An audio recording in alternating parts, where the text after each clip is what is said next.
मैं पूछना चाहता हूं उन नेताओं से जो गरीबों का खून चूस कर उनको घर तो धोखे से दिला दिया, मगर आज भाजपा की सरकार ने मोतीलाल वार्ड से उनको अपने घरों से महरूम कर दिया। मेरे अजीज दोस्तों और बुजुर्गों, मैं आपको ये बताने आया हूं कि आपको एक सियासी कुव्वत बनना है। आपको डरने और घबराने की जरूरत नहीं है। आपने बरसों से कांग्रेस पार्टी को वोट दिया।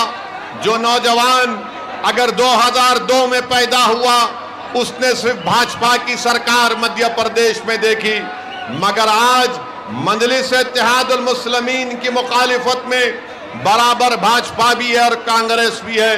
और कांग्रेस का हमेशा इल्जाम कि मजलिस इत्तेहादुल मुस्लिमीन वोट डिवाइड करती है।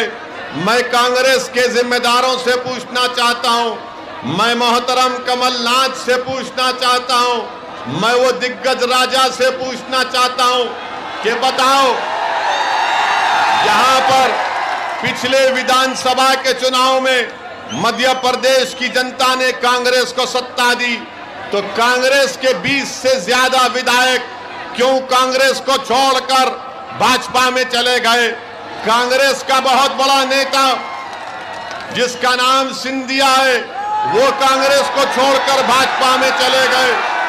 अगर तुम्हारे 20-20 विधायक कांग्रेस को छोड़कर भाजपा में चले जाते हैं, अगर सिंधिया कांग्रेस को खुदाफिज कहकर मोदी के गोद में बैठकर चाय पीती है, तो बताओ इसका जिम्मेदार कौन है? इसका जिम्मेदार ओवैसी है या इसका जिम्मेदार कमलनाथ और कांग्रेस पार्टी है? मेरे अजीज दोस्तों और बुजुर्गों, मेरी इस बात को जहन नशीन कर लीजिए कि आप में इतनी ताकत नहीं है कि आप किसी पार्टी को सत्ता में आने से रोक सकते हैं। आप में इतनी ताकत जरूर है कि अगर आप मुत्तहिद हो जाएंगे तो आप अपने वोट से, अपने सियासी शऊर की बुनियाद पर मजलिस इत्तेहादुल मुस्लिमीन के नुमाइंदों को यहां पर कॉरपोरेटर भी बना सकेंगे, यहां से उनको विधानसभा में एमएलए बनाकर भिजा सकेंगे। लोग पूछते हैं कि मजलिस का अगर उम्मीदवार जीत जाएगा तो क्या होगा? मैं उनसे कहता हूं कि तुमने 25 साल से क्या उखाड़ लिया जो आज मजलिस से पूछ रहे हो? तुमने क्या कौन सा काम किया बताओ हमको? सिर्फ वोट हासिल करते हैं और वोट हासिल करने के बाद यही कमलनाथ का एक वीडियो आया था असेंबली या पार्लियामेंट के इलेक्शन में। कमलनाथ कह रहे थे, मुसलमानों से कह रहे थे कि आप खामोश हो जाओ, आप खामोश हो जाओ। आज असदुद्दीन ओवैसी जबलपुर को आकर आपसे कह रहा है कि खामोश नहीं रहना है, शोर मचाना है, आवाज उठाना है।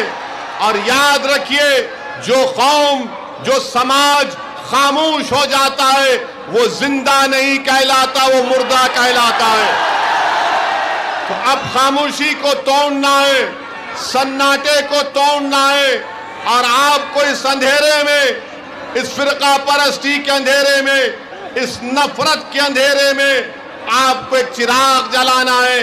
वो चिराग उसी वक्त जलेगा जब आप इत्तेहाद को मजबूत करेंगे। और नौजवानों, ये लड़ाई जो मैं लड़ रहा हूं वो तुम्हारे लिए मैं लड़ रहा हूं, वो तुम्हारे मुस्तकबिल के लिए लड़ रहा हूं ताकि वो मुस्तकबिल तुम्हारा अच्छा हो। नौजवानों, तुमको नेता बनना है, नौजवानों तुमको क़यादत करना है, नौजवानों तुमको स्कूल खोलना है, नौजवानों तुमको अपने बच्चों को और अपनी बेटियों को स्कूल में तालीम हासिल दिलाना है, नौजवानों तुमको अपनी औलाद को हायर एजुकेशन में पढ़ाना है। और याद रखो, जब तक तुम सियासी ताकत हासिल नहीं करोगे आप अपने मसाइल को हल नहीं करवा सकते हैं। मेरे अजीज दोस्तों और बुजुर्गों, थोड़ी देर के लिए आप जरा इत्मीनान से ठहर कर हमारी बात को सुन लीजिए। 6 जुलाई को क्या आप लोग मजलिस इत्तेहादुल मुस्लिमीन को वोट देंगे? 6 जुलाई को पतंग के निशान पर आप मजलिस को वोट डालकर कामयाब करेंगे? क्या जबलपुर में एक इत्तेहाद की फिजा को आप और मजबूत करेंगे? क्या आप 6 जुलाई को अपनी मां और बहनों को साथ लेकर पोलिंग बूथ को जाकर मजलिस को वोट देंगे? तो मैं आपके इस वादे पर आपका शुक्रिया अदा करता हूं, मगर याद रखिए मेरी इस बात को, डरने और घबराने की जरूरत नहीं है। भाजपा की सरकार सेंधवा में, खरगोन में जुल्म किया और घरों को तोड़ दिया। याद रखो भाजपा वालों, इख्तियार इंदिरा गांधी के पास भी नहीं रहा। याद रखो भाजपा वालों, इख्तियार नेहरू के पास भी नहीं रहा। याद रखो भाजपा वालों, इख्तियार मोदी के पास भी नहीं रहेगा इंशाअल्लाह ताला। इख्तियार के नशे में डूबकर अगर आप किसी गरीब का घर तोड़ रहे हैं तो डरो उस गरीब की हाय से, डरो उस गरीब की तकलीफ से, चाहे गरीब को हिंदू हो या मुसलमान हो। अगर सत्ता में बैठने वाले लोग सत्ता में डूबकर, अहंकार में डूबकर किसी गरीब का घर तोड़ते हैं तो वह गरीब जब रोता है तो अल्लाह की रहमत जोश में आती है और इंशाअल्लाह ताला आप देखेंगे कि जिन्होंने जुल्म किया है अल्लाह सुब्हाना व तआला इंसाफ करेगा।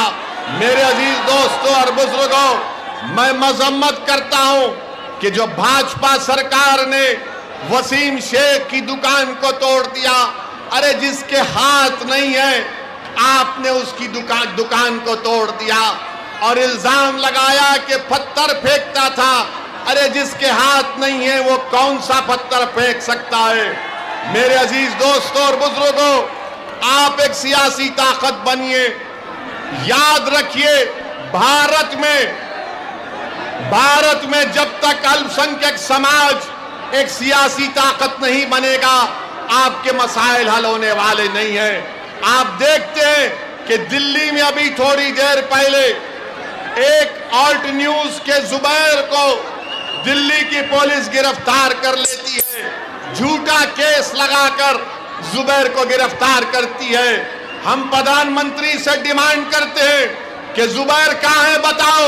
हमको ये इत्तलात मिल रही है कि जुबैर को किसी गाड़ी में बिठा कर लेकर जाया जा रहा है। अगर जुबैर की जान को कुछ होगा तो इसकी जिम्मेदारी भाजपा और नरेंद्र मोदी की सरकार पर आयद होगी। कहां लेकर जा रहे हैं जुबैर को? क्या जुर्म है जुबैर का? जुबैर तो अगर मजलिस के नेता भी अगर गलत बोलते हैं तो जुबैर उसको भी तनकीद करता है। आप जुबैर को गाड़ी में बिठा कर गिरफ्तार कर लिए हैं। मैं अल्लाह से दुआ करता हूं कि परवरदिगार जो जेल में मासूम लोग हैं चाहे किसी मजहब के हों, अल्लाह उनको इन जालिमों के जुल्म से निजात दिला दे। मेरे अजीज दोस्तों और बुजुर्गों, अपने हौसलों को बुलंद रखो। नौजवानों, हिम्मत से काम करो, संविधान को इस्तेमाल करो, अमन से अपने काम को करो, जोश यकीनन बरकरार रखो, मगर होश के साथ अपने जोश को इस्तेमाल करो। कभी भी याद रखो मेरी इस बात को, अगर आपको कामयाब होना है तो वायलेंस से, तशद्दुद से आप कामयाब नहीं हो सकते। अगर आपको अपने मसाइल को हल करना है तो वोट की ताकत को इस्तेमाल करो। तुम वोट डालो मजलिस को, मैं तुमसे वादा कर रहा हूं ये तशद्दुद खत्म होगा। तुम मजलिस को वोट डालो, मैं तुमसे वादा कर रहा हूं जुल्म खत्म होगा। तुम वोट डालो मजलिस को, हम भारत को मजबूत करेंगे। तुम वोट डालो मजलिस को, हम एतमाद को और पैदा करेंगे भारत के संविधान में। मेरे अजीज दोस्तों और बुजुर्गों, मैं अपने बुजुर्गों से भी अपील कर रहा हूं कि आप हमारा साथ दीजिए। अगर मैं गलत हूं तो मुझे सही करो आप, अगर मैं गलत बोलता हूं तो मुझे टोको आप, मगर याद रखिए अब कांग्रेस पार्टी में दमखम नहीं रहा। अब कांग्रेस पार्टी में दमखम नहीं रहा। अब कांग्रेस पार्टी नहीं आने वाली है। याद रखो मेरी इस बात को। आप कांग्रेस पार्टी चाहे मध्य प्रदेश हो, भारत हो, बल्कि जितना जल्दी कांग्रेस पार्टी खत्म हो जाए वो भारत के लोकतंत्र के लिए बहुत अच्छा होगा, क्योंकि यही कांग्रेस पार्टी आप बताइए, गुजरात में कांग्रेस के 12 विधायक भाजपा में चले जाते हैं, मध्य प्रदेश से भाजपा में चले जाते हैं, कर्नाटक से भाजपा में चले जाते हैं और इल्जाम लगाते हैं असदुद्दीन ओवैसी के ऊपर। अरे इल्जाम लगाने से पहले अपने गिरेबान में झांक कर देख लो कि तुमने क्या किया। अगर आज मध्य प्रदेश में मुसलमान परेशान है, आदिवासी परेशान है, दलित परेशान है, तो इसकी बहुत बड़ी जिम्मेदारी कांग्रेस पार्टी पर आयद होती है। यहां पर भी कांग्रेस का नेताएं हैं, आप तैयार हो जाइए कि हमारे जाने के बाद कल से ये लोग शुरू कर देंगे प्रोपेगेंडा। अरे ओवैसी की बातों में मत आओ, ये वोट काटने के लिए आया है। मैं कांग्रेस के नेताओं को चैलेंज कर रहा हूं, कमलनाथ को चैलेंज कर रहा हूं, बताओ मेरे लड़ने से किसका नुकसान, फायदा नहीं। मैं इलेक्शन लड़ता हूं तो जीतने के लिए लड़ता हूं, भाड़ में जाए कोई हारता है या जीतता है, मुझे अपनी पार्टी को कामयाब करना है।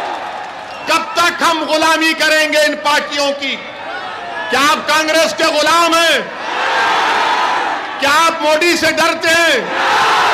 तो फिर अगर भारत से मोहब्बत है आपको, भारत से मोहब्बत है आपको, तो फिर जब मोहब्बत है तो उठो नौजवानों, मुत्तहिदा तौर पर मजलिस को कामयाब करो अपने कैकोट से। 6 जुलाई के दिन जबलपुर के आसमानों में कुछ नजर नहीं आना सिवाय पतंग के, पतंग के, पतंग के नजर आना चाहिए। जब आप अपनी पार्टी को वोट डालेंगे तो दुनिया देखेगी और मानेगी और लोग कहेंगे कि मजलिस फिरका परस्ती की बात करती है। मैं आपसे पूछना चाह रहा हूं, भाजपा हो या कांग्रेस हो, जात और बरादरी देकर टिकट दिया जाता है तो उसमें कोई सेकुलरिज्म की बात, उसमें कोई एतराज नहीं है। मैं किसी मजहब का खिलाफ था ना कभी हूं, मैं अपने हिंदू भाइयों का खिलाफ था ना कभी रहूंगा। मुझे फिक्र और तकलीफ इस बात की है कि भारत का ये मुसलमान जिसके बुजुर्गों ने देश की आजादी में अपना सब कुछ लुटा दिया, तुम आज अगर खड़े हो तो तुम बरकतुल्लाह रहमतुल्लाह लेके जानशीन हो। कौन बरकतुल्लाह? जिसने अफगानिस्तान में बैठकर अंग्रेजों के खिलाफ हुकूमत बनाई थी। मेरे अजीज दोस्तों और बुजुर्गों, आज आपको अपने भारत को मजबूत करना है। और भाजपा के लोग ओवैसी के भाषण पर बहुत कुछ बोलेंगे। हम देश के प्रधानमंत्री से पूछना चाहते हैं कि नुपुर शर्मा को क्यों गिरफ्तार नहीं कर रहे आप? क्यों भारत के प्रधानमंत्री नुपुर शर्मा को बचा रहे हैं? क्यों बचा रहे हैं? नुपुर शर्मा को बचा रहे, जुबैर को जेल में डाल रहे हैं। बताइए देश के प्रधानमंत्री, आपने तो इमरजेंसी को कंडेम किया था, मगर ये क्या हो रहा है हमारे देश में? ये क्या हो रहा है हमारे देश में?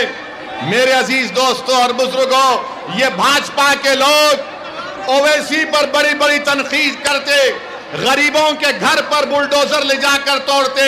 अरे भाजपा वालों, सुनो मेरी बात को, अगर तुम में इतनी हिम्मत है तो चलो उस लद्दाख की सरजमीन पर जहां पर चीन की फौज भारत की जमीन पर कब्जा करके बैठी है, लेके जाओ बुलडोजर वहां पर, मैं भी तुम्हारे साथ चलने तैयार हूं। चीन को खाड़ कर फेंको, जो 1000 भारत की स्क्वायर किलोमीटर जमीन पर चीन कब्जा करके बैठा है। 2 साल से चीन कब्जा करके बैठा है, मगर हमारे देश के प्रधानमंत्री चीन की बात नहीं करते, चीन का नाम लेने से डरते हैं। आज अखबार में आया कि चीन अपनी फौज जहां पर हमारी जमीन है वहां पर एयरपोर्ट बना रही है, वहां पर फौज को मजबूत कर रही है। भाजपा वालों, कभी चीन की भी तो बात कर लो। तुमको मुझसे बड़ी मोहब्बत है, मैं जानता हूं, मगर इतनी मोहब्बत देश से भी तो करो। चीन के खिलाफ बोलो, मगर चीन के खिलाफ बोलने से कतराते हैं। मगर इंशाअल्लाह ताला मेरे अजीज दोस्तों और बुजुर्गों, आपका बेहद शुक्रिया कि आज आप इस जलसे-आम में शिरकत की हैं। आप मजलिस को कामयाब करिए। मैं आपसे वादा कर रहा हूं कि यहां पर मजलिस इत्तेहादुल मुस्लिमीन तालीम के मैदान में काम करेगी, आपके बच्चों के स्कूल का इंतजाम करेगी, हमारे बेटियों के लिए कॉलेज में जाने का इंतजाम करेगी। जिन वार्डों में, जिन बल्दी हलकों में तरक्याती काम नहीं हुए, इंशाअल्लाह ताला उन डेवलपमेंट के काम को हम करेंगे। आपने बरसों कांग्रेस पार्टी को वोट दिया। मैं आपसे अपील करने आया हूं कि एक मर्तबा मजलिस को थाम लीजिए, एक मर्तबा मजलिस को अपनी आवाज बनाइए, एक मर्तबा मजलिस को ताकत दीजिए, ताकि मध्य प्रदेश में आपकी वोट की अहमियत मालूम हो सके, ताकि मजलूमों को उनको इंसाफ मिल सके। नौजवानों, अपने बुजुर्गों को समझाओ, ये लड़ाई हम तुम्हारे मुस्तकबिल के लड़ रहे हैं। नौजवानों, ये लड़ाई तुम्हारी है। आज आपको आगे बढ़कर अपनी पार्टी को मजबूत करना है। मेरी आप तमाम से फिर से अपील है कि 6 जुलाई के दिन पतंग के निशान पर वोट लगाकर इन 7 उम्मीदवार को कामयाब करिए। क्या आप इन 7 उम्मीदवार को कामयाब करेंगे इंशाअल्लाह?